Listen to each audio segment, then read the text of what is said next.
Hi, everyone. My name is Yasmin Daswani, and today you are listening to Let's Associate, a collaboration between Women's Criczone and Associate Women in Cricket. Today is our very first episode, and we will be speaking to Esther Corder, an all-rounder who plays for the Netherlands. Esther is also an assistant content manager at Adidas.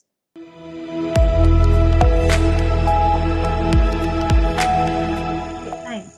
And Esther, could you let us know how you started playing? So how did you start playing cricket?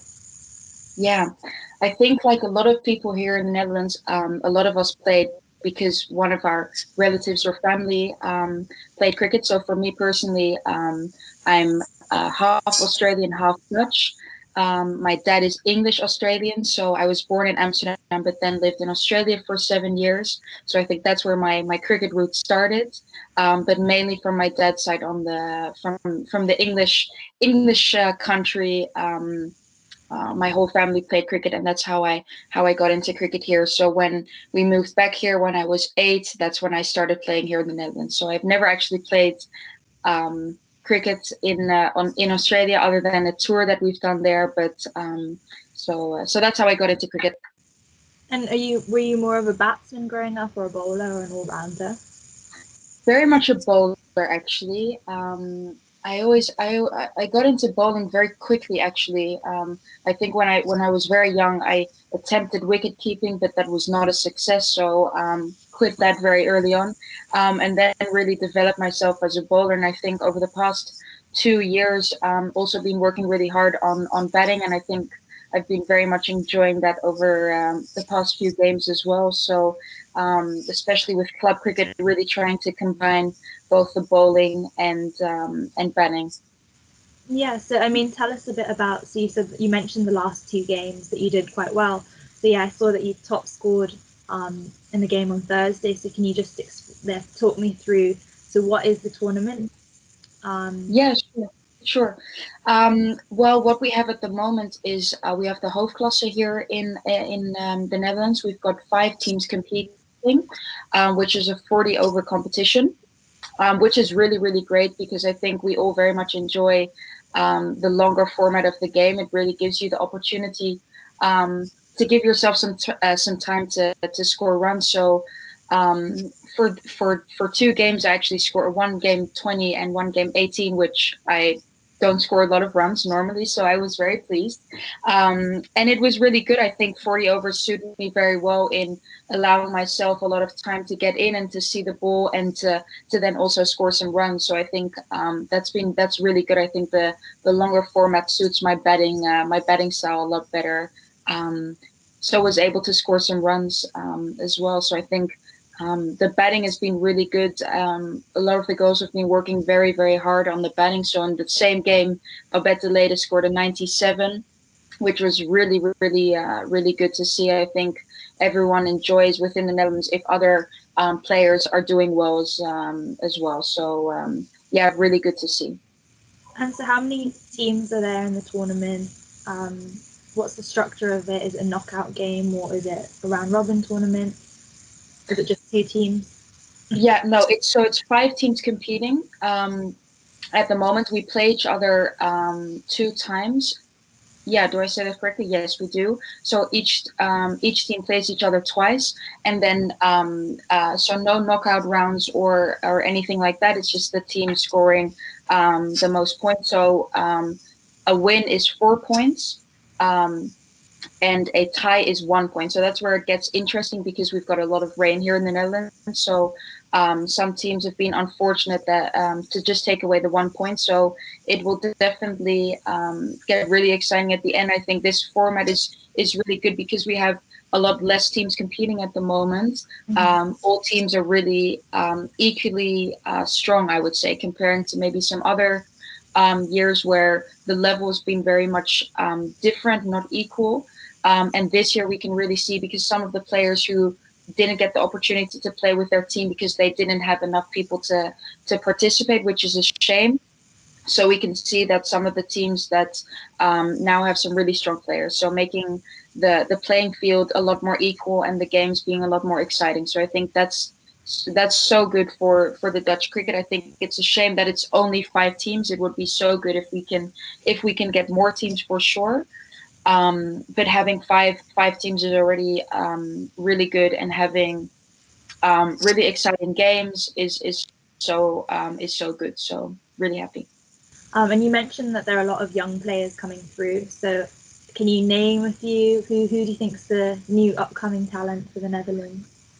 Oh, good question. I do think what's really good about the Dutch setup is that what I always really like is if you can get 1 or 2 younger players to come through with the team who can then play some games, build some confidence, and really do well. So I think that's super important to focus on within the Dutch setup, that you have that young teams, young players who can come through, but still a steady base from the team, so that they can really learn and develop. Let me think of a name. Um, I think at the moment, Merel Dekeling, who plays for Quick as well, I think she has a lot of talent. Works super hard for it. I think that's really good to see. What we're seeing now is the younger girls are getting that opportunity. So also maybe more of the drive for them to to want to play with the older girls. I think that's so good. If I look at when I was younger, I think the what I looked up at most was the older players who were doing well, and that you can you feel part of the team and you want to play with them. I think that's so important for girls cricket, is that you have people to look up to, who you admire, who are doing well. So if we can keep that would be amazing. And so who is that person, or who are those people for you when you were growing up? For me, for sure, Helmine Rambaldo, um, and Denise. Um, those were the two when I started playing with the Dutch cricket. They were both still playing.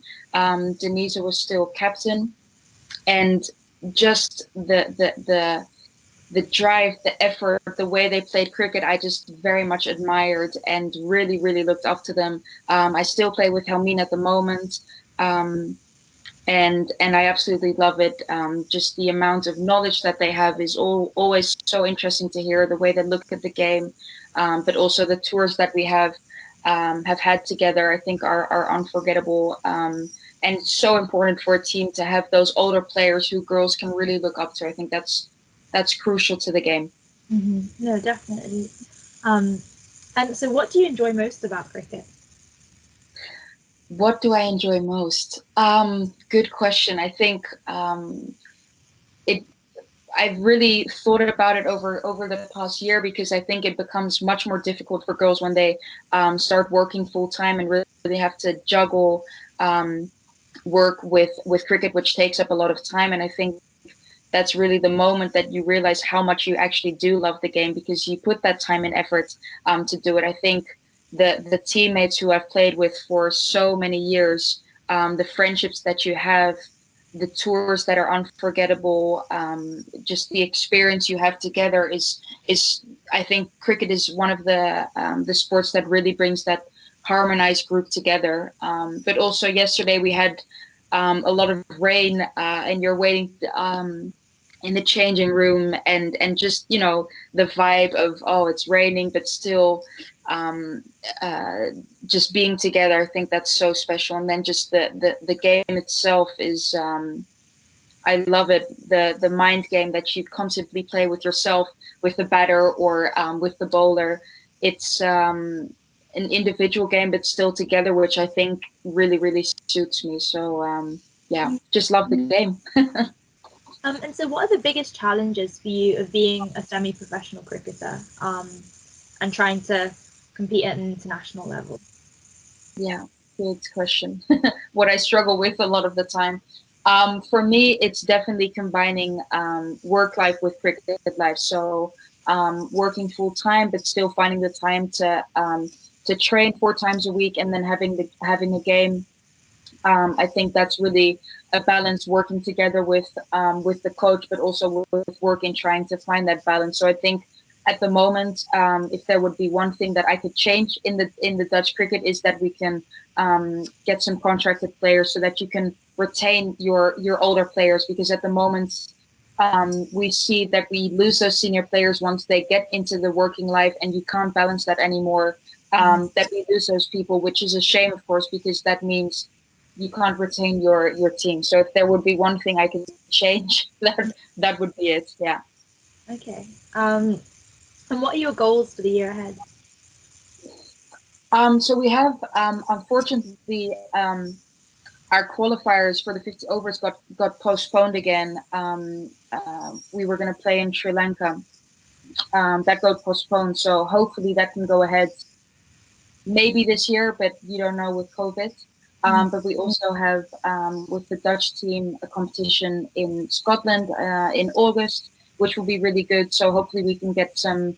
I think at the moment our goal should be playing a lot of games and looking at to win every game, which would be super important. I think over the past few months with the new coach, we've put in a lot of a lot of time, because the opportunity was there. So I think on the Dutch team, we've made such huge improvements. On club level, I hope we can win the competition with Quick. For me personally, to score some runs, get some wickets, very simple, but uh, that would be really good. And I think most of all, that we can enjoy playing cricket. That it's yeah, I think that's really important. Once you lose the joy of playing cricket, that's the moment that you should stop. Yeah, 100%. What's the funniest memory of your early years with the Dutch national team? Have you got any amusing tales?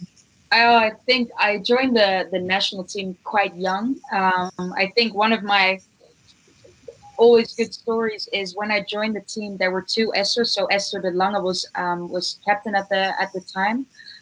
So when we went on tour, and it was actually Denise Hanema who said, "Well, we can't have two Esthers. We need to give you a nickname, because otherwise, in the field that would be confusing." And that's how my nickname Skippy, or Skip, was born. And I would say every single person in Dutch cricket calls me Skip. I wouldn't be called Esther in any situation 9 out of 10 times. So I think that's one of my fond memories of the cricket. That's the friendships and those kind of memories, and just I think being on tour always creates such great memories.